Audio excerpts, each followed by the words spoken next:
And keep clapping. Keep clapping. Bring Maya Osborne back to the stage. Keep clapping, keep clapping, keep clapping. She makes her way up here. I'm a quadroon. Now, it's possible that these words and my story are coming at you too soon, and maybe I should wait until that Obama is a mulatto, that's the one-drop rule shit fades through the American conscience. And maybe my story is just a little too honest. I'm Mark Osborne, Maya's dad. We actually had a nickname for her, the Amazing Maya. That nickname, I don't know, maybe she was a couple years old, it probably came out. And I still think it applies more than ever now. A little too harsh a reminder of civil rights' false promises. A little too bright is the light in my skin that sheds light upon what lactification trauma is. These are the confessions of a quadroon. Confessions of a Quadroon is absolutely my most well-known piece of work and my most requested by family and friends. Someone who is 3/4 massa and 1/4 coon. Someone who changes colors based on the racial makeup of the room. Which is beautiful because it is a poem about me taking ownership of my racial identity, which is something that I have struggled with and will continue to struggle with every day of my life. The only time I've been mixed up in my race is in the world's haste to put me in a category, to strip me. Maya was in a private school for a while, and she came home saying she wanted blonde hair, she wants straight hair, It's kind of a painful feeling sometimes when you realize that your kid has a sense of not really fitting in wherever they are, and sometimes that really comes home. There have been countless moments because of my coloring that my black experience has been negated by others. And I have been told that I cannot live that I'm not black, that I cannot live a black experience.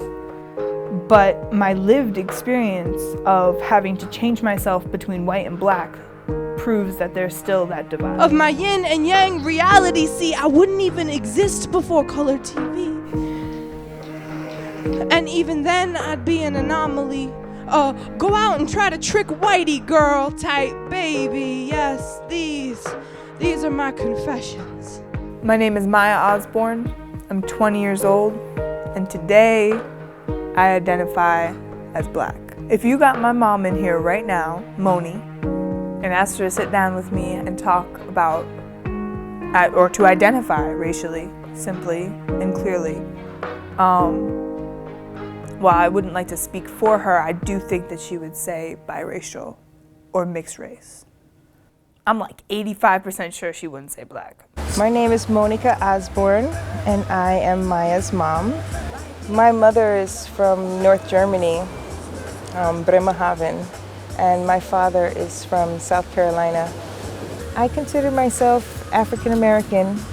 To hear that my mother identified as African American off the bat, no thought, no hesitation, that's something I've been waiting to hear my whole life. I was hoping, of course, that she would say that, but I had no idea that she would, and I think that perhaps she did always identify that way, but maybe hid that from us or didn't assert that with us so that we would find our own identities. I just gotta get it off my chest, so I do this shit instead of therapy sessions. I spit in rhythmic bits, cracked like Pangea's continents, as split apart as is my racial confidence. See, I wish I had some instructions, a guidebook for the colorblind or something. I find that there are many African Americans who are much lighter than me, and even if they don't have one white parent, they obviously have a lot of European blood mixed in them. Because I've never heard her say I'm black. Never. I've never heard her say I am African American. I've heard her say I'm African American in German to people who ask her what she is or where she's from. So that's awesome. I've never been so happy to be wrong, to be 85% wrong. You see, I secretly believe that when they noose pulled my uncle's soul from his flesh, they just wanted to see an impossible thing, a Negro gone free. And oh, how they bared witness as he became God again. Some men just got nightmares inside them. These are my confessions. I hope that one day my father can just sit down with my 14-year-old brother and talk about how he identifies, and if he, is growing into a strong black man. But I think that there are too many conversations that are not being had. And so that conversation is so far down on the list that it might never happen.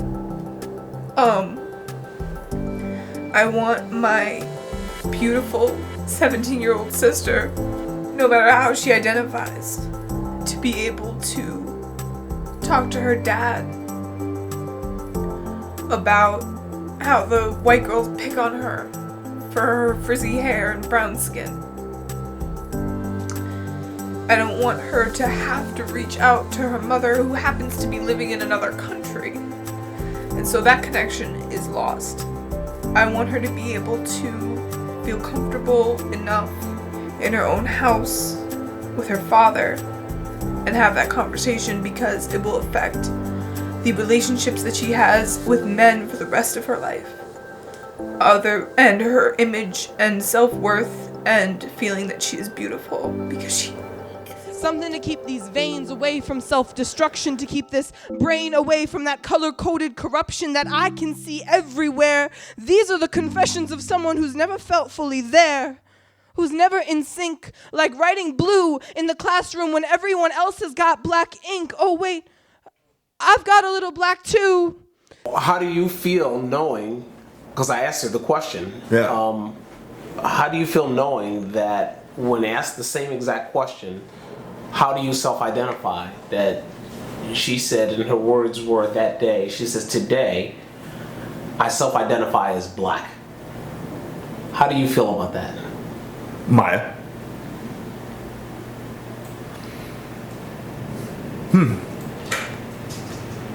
So, should I repeat that question?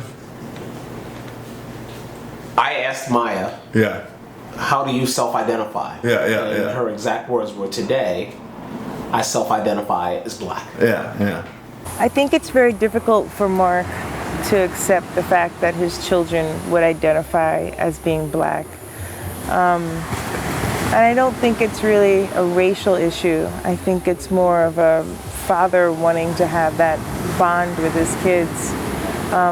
He wants them to be able to relate to him. And there's certain things about being black that he could never relate to.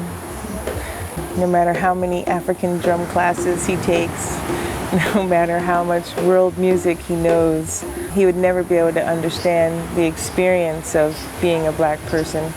Maya has one of her lines about Obama in her Quadroon poem. She talks about Obama, kind of consciousness or that we're in now, and it's funny. I mean, to have a mixed race president, but of course he's a black president.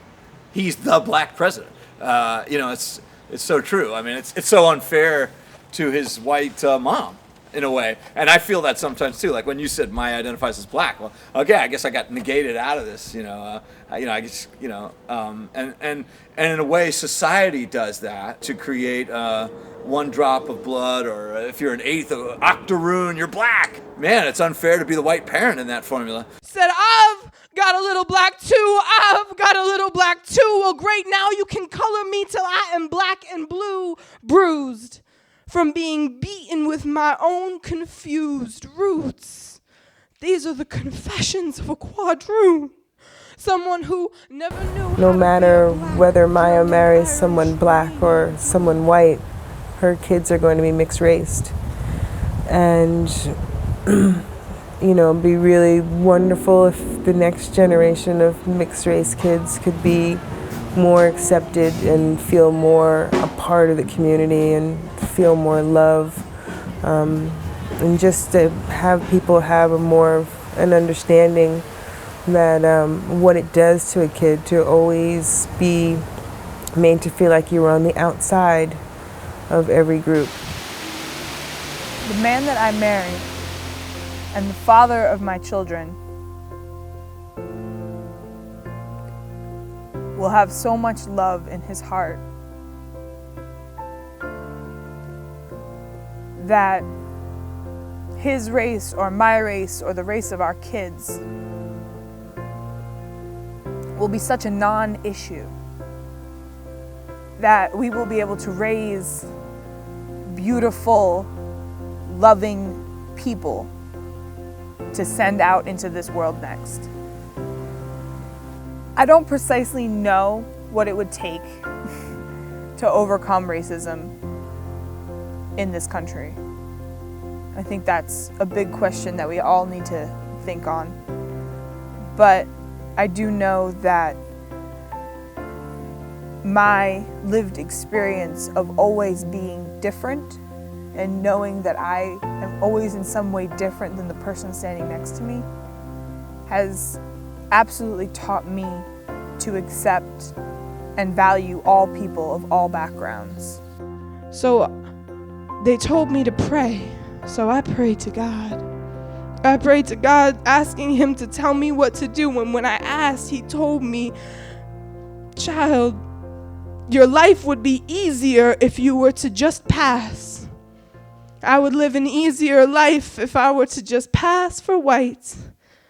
But you know what? That don't quite feel right."